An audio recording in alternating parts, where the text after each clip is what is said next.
The roots of home. The boots sank slightly into the damp earth as he stepped closer to the stream, his fingers brushing against the quiver of arrows strapped to his back. The bow, worn but reliable, rested across his shoulder. A breeze carried the scent of home fresh grass, sheep, and the faint sweetness of wood smoke. A single sheep bleated, tugging at the lush grass by the wagon, its wheel broken and leaning to one side. "Still haven't fixed that wheel, have you, Anna?" he muttered with a faint smile, his voice barely audible over the babble of the brook. By the water, she knelt, her sleeves rolled to her elbows as she scrubbed a shirt against the washboard. Her dark hair caught the sunlight, and for a moment, it seemed as though no time had passed since he'd left. He hesitated. "Going to just stand there, Orin, or do I have to drag you over here?" She called without looking up, her voice bright and teasing. "You knew I'd come back?" "Always," she replied. He crossed the stream, boots splashing carelessly as he crouched beside her. The shirt in her hands belonged to him, a memory stitched into every thread. "You've been mending my clothes all this time?" he asked softly. "Someone had to," she quipped, though her hands paused for a moment. "Didn't know when you'd be back. Didn't want you to find nothing left of yourself here." He looked past her. The house stood sturdy, the same as always. The old windmill turned lazily in the distance, creaking with the rhythm of the wind. The tree loomed large and strong, its bark familiar as his own skin.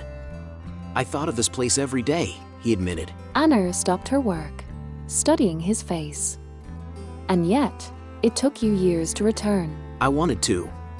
"God, Anna, I wanted to," he began, but she cut him off with a wave of her hand. "Don't explain, Orin. You're here now." She stood, brushing her hands on her apron, and gestured toward the tree. "Go on. I know you've been eyeing it since you got here." He laughed, the sound awkward and rusty in his throat. "You think I can still climb it?" "Prove me wrong." The ladder nailed to the tree creaked as he tested it.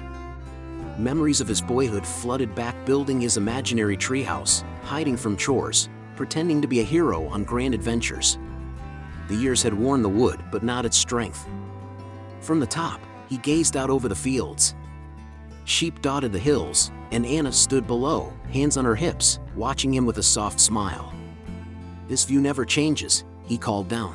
"Neither does your stubbornness." As he climbed back down, the sun dipped lower, casting golden light across the land. They sat together beneath the tree, the breeze carrying the quiet hum of life around them. "Will you stay this time?" she asked after a while, her tone cautious. "I'm done with fighting, Anna. I've seen enough of the world to know this is all I need." He glanced at her. "If you'll have me." She snorted. "I've been having you for years, Orin.